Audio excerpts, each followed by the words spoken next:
ठीक है, अगर गुरुजी के नाम से ये जेल से ऑडियो आ रही हैं, सुनने में कोई हर्ज नहीं है। सुनो, हम भी सुनते हैं, हमारे पास में भी लोग लिंक भेजते हैं, हम भी सुनते हैं। लेकिन ये अपने दिल में ना बैठाओ कि ये जेल से संत रामपाल जी की ही ऑडियो आ रही हैं।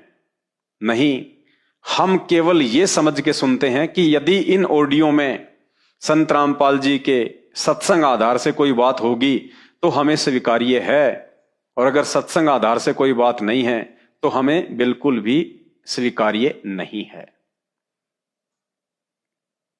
हम ये सोच के उन ऑडियो को नहीं सुनते कि ये संत रामपाल जी की ही हैं। तो ये जो ऑडियो आ रही हैं जेल से, और इन ऑडियो में जो संकेत दिए जा रहे हैं आने वाले समय में आपदाओं को लेके, प्राकृतिक आपदाओं को लेके, वो संकेत भी परमात्मा साध संगति के माध्यम से ही भगत समाज तक पहुंचाएंगे।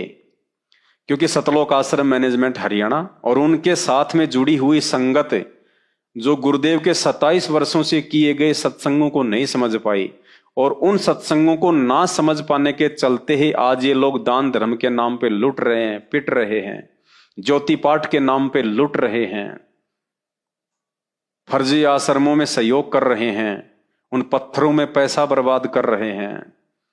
जो लोग उन सत्संगों को नहीं समझ पाए, उन सत्संगों को आधार बना के भक्ति मार्ग पे नहीं चल पाए, वो लोग वर्तमान में संत रामपाल जी के द्वारा जेल से जो संदेश दिए जा रहे हैं, उन संदेशों को कैसे समझ सकते हैं? उन गहरे संकेतों को समझना तो कोसों दूर की बात है। तो भाई और बहनों, आज हम एक ऐसी ही ऑडियो पे बात करेंगे जो इसार जेल से बताई जा रही है, और ये बहुत गहरा एक संकेत है, परमात्मा की एक वाणी है। सब सुमरे अपने अनुमाना, तो गति लखी ना जाए, और कहे कबीर कृपया कर जन पर, ज्यों की तो समझाए।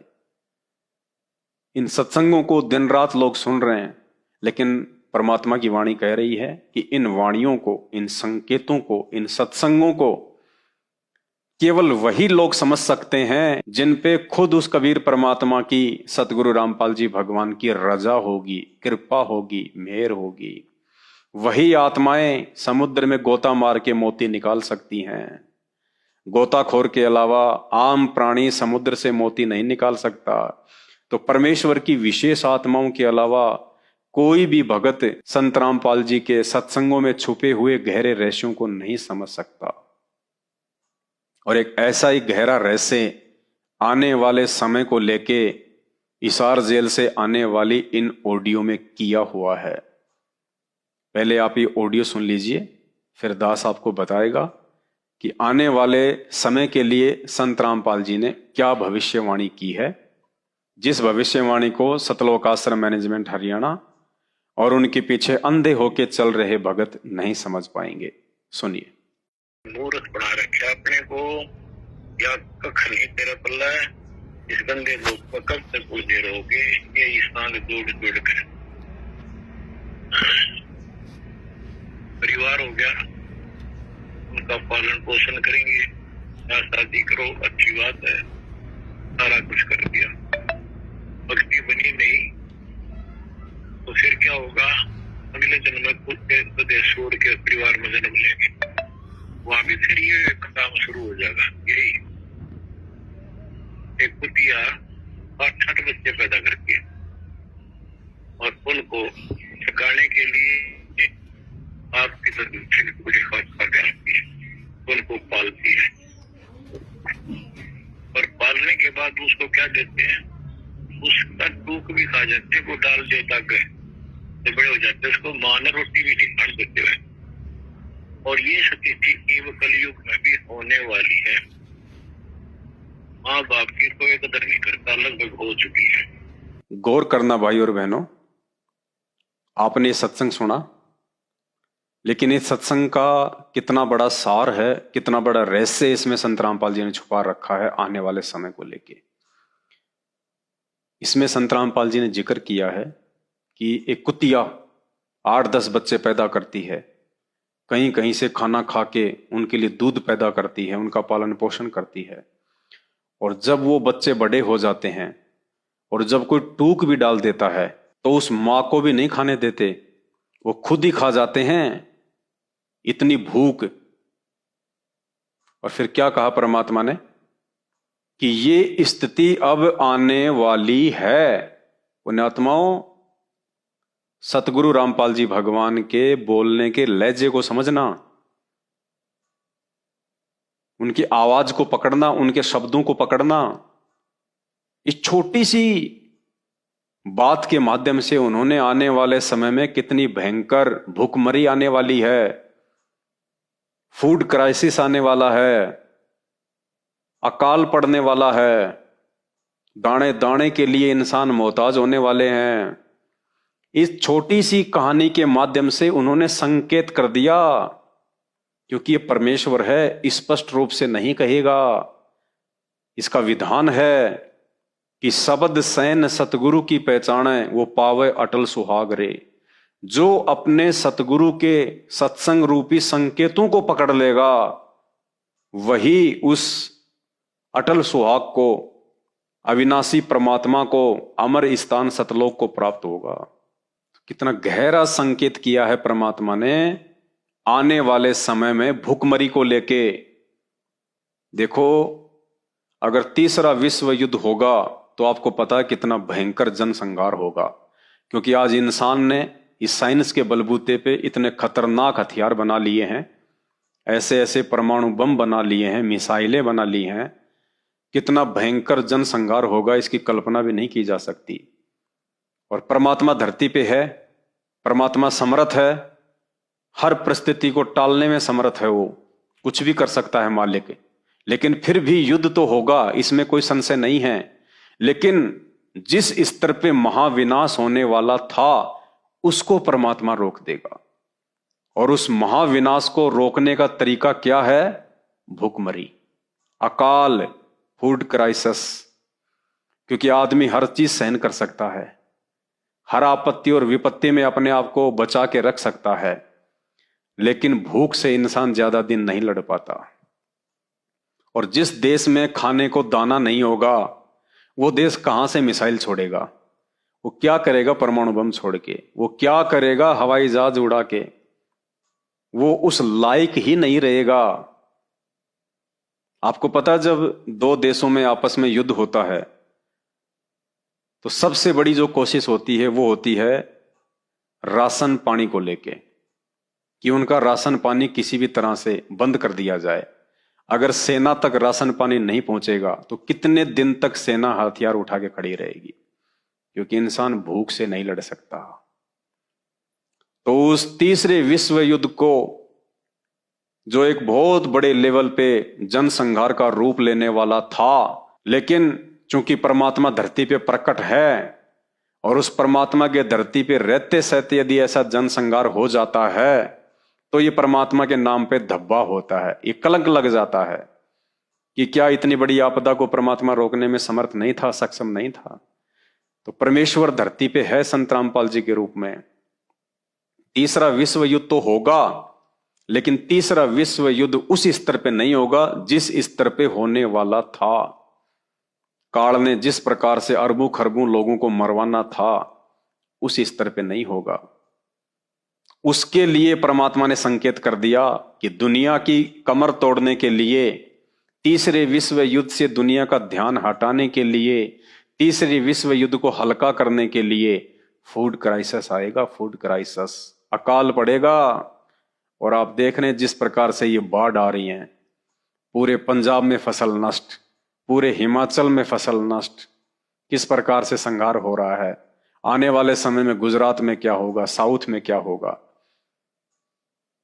थोड़ी सी बारिश, हल्की सी बारिश, और दुनिया की फसलें खराब हो गई। शहरों में पानी घुस गया कमर तक, यमुना का जल स्तर क्या बढ़ गया, दिल्ली डूब गई, लोगों का जीवन अस्त व्यस्त हो गया।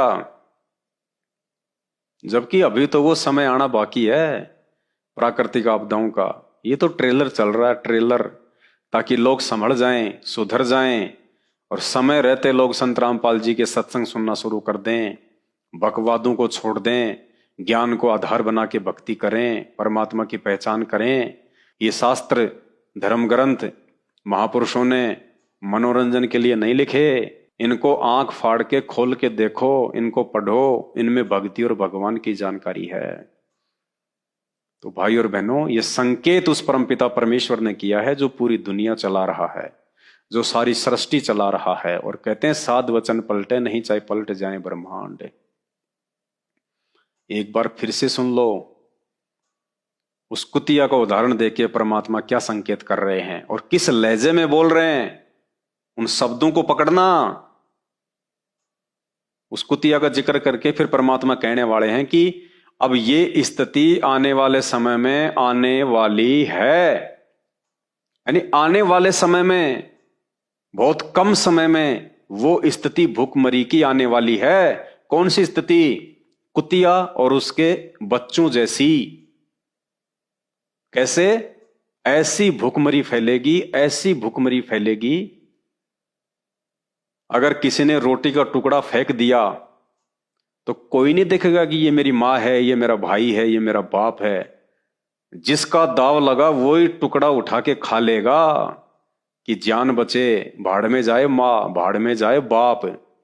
क्योंकि जय गुरुदेव जी ने तो पहले से ही भविष्यवाणी कर रखी है कि ऐसा समय आएगा, अगर गंदी नाली में रोटी का टुकड़ा पड़ा हुआ मिल जाएगा तो लोग उठा के खा लेंगे कि जान बचेगी।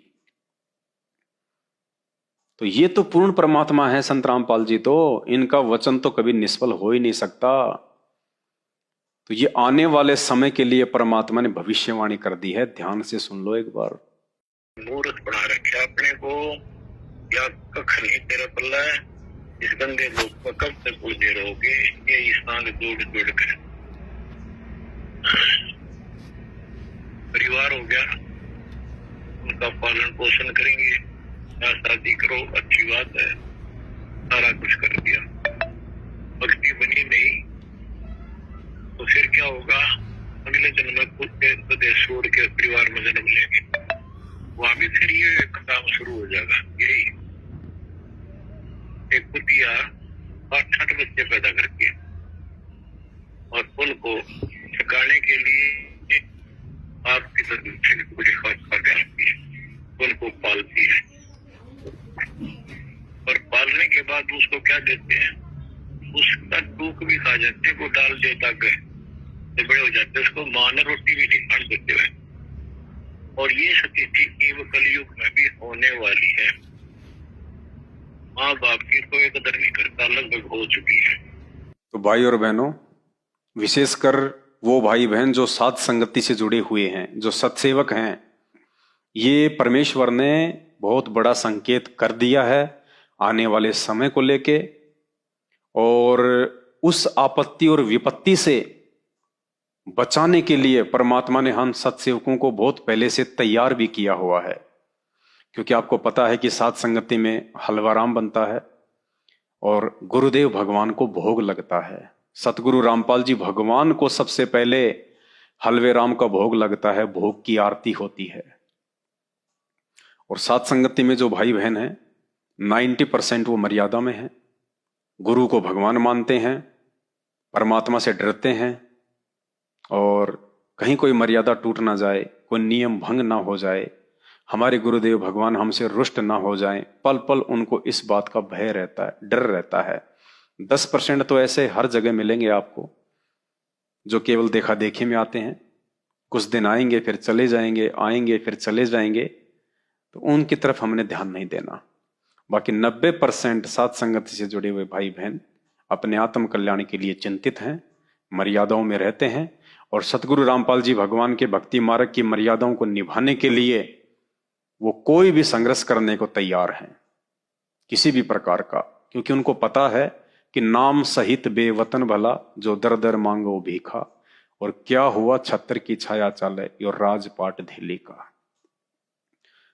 तो हम भाई बहनों ने और भी विशेष तौर से आगामी समय को देखते हुए परमात्मा के ज्ञान को आधार बना के अपने आत्म कल्याण हेतु हमने गुरुदेव भगवान की किसी भी मर्यादा को किसी भी कीमत पे टूटने नहीं देना है।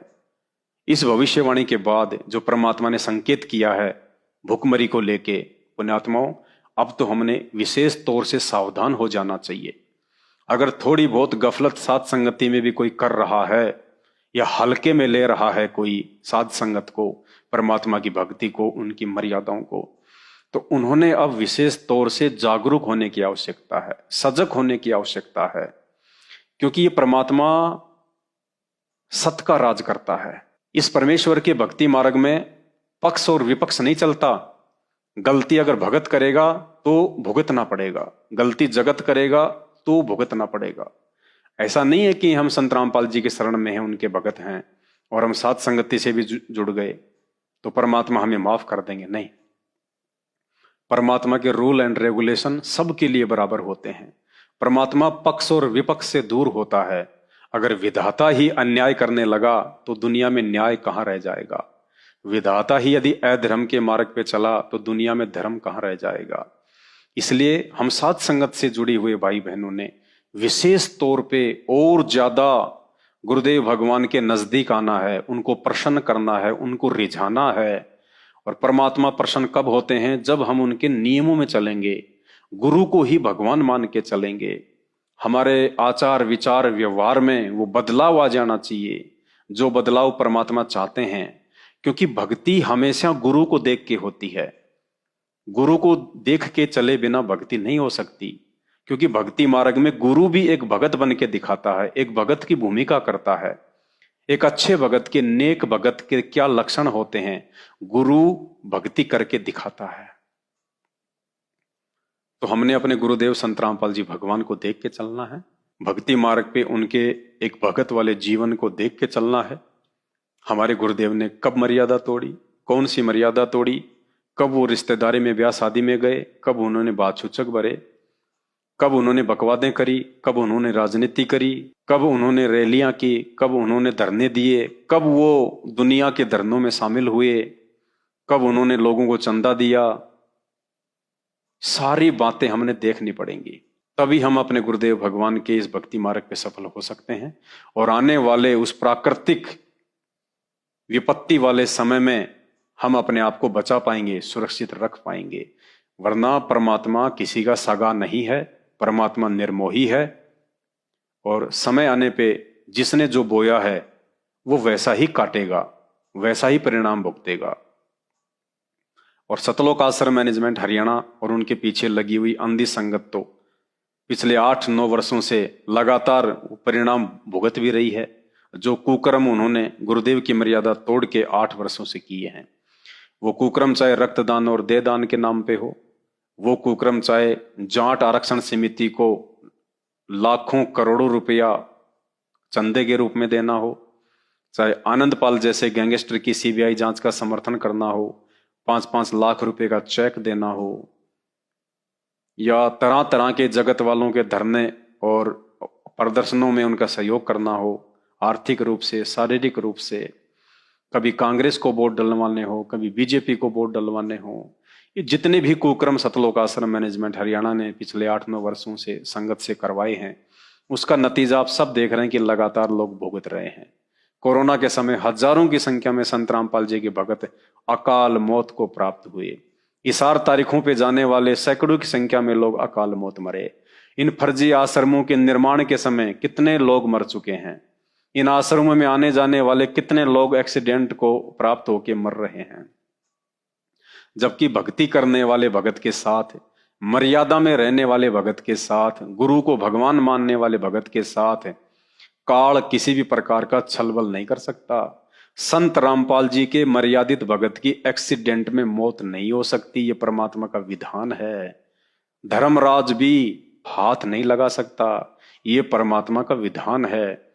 उसके बावजूद भी रोड पे पड़े हुए टमाटर की तरह लोग फूट फूट के मर रहे हैं। संत रामपाल जी से दीक्षा लेने के बाद भी, सार नाम तक प्राप्त करने के बाद, सतनाम तक प्राप्त करने के बाद लोग अकाल मौत को प्राप्त हो रहे हैं। क्यों? कारण केवल एक ही है, संत रामपाल जी की मर्यादाएं नहीं निभा पा रहे। और मर्यादाएं ना निभा पाने के चलते, संत रामपाल जी की मर्यादाएं टूटने के चलते आज उनके ऊपर ये आपत्ति और विपत्तियां आ रही हैं। तो आप और हम भाई बहनों ने विशेष तौर पे आगामी समय में बहुत ही सोच समझ के चलना है, सावधानी पूर्वक चलना है। आज से पहले यदि हमसे कोई गलतियां हो भी गई हैं तो हम परमात्मा को दंडवत करके क्षमा याचना कर लें, और आगामी समय में किसी भी प्रकार की गलती की हमसे कोई गुंजाइश ना रहे।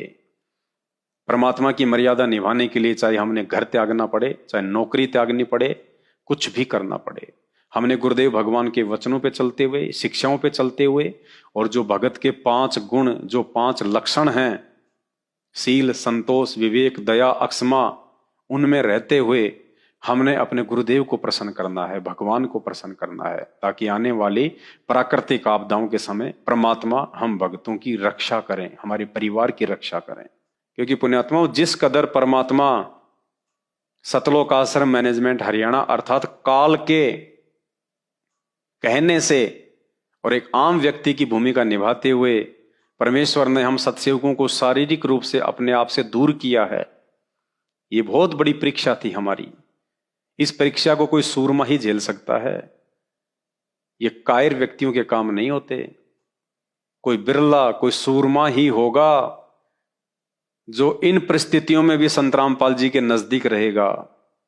जबकि उस काल प्रेरणा से सतलोक आश्रम मैनेजमेंट हरियाणा ने हर प्रकार से हमारे को, साथ संगत वालों को, सत्सेवकों को गुरुदेव भगवान की नजरों में नीचे गिराने का ही काम किया है।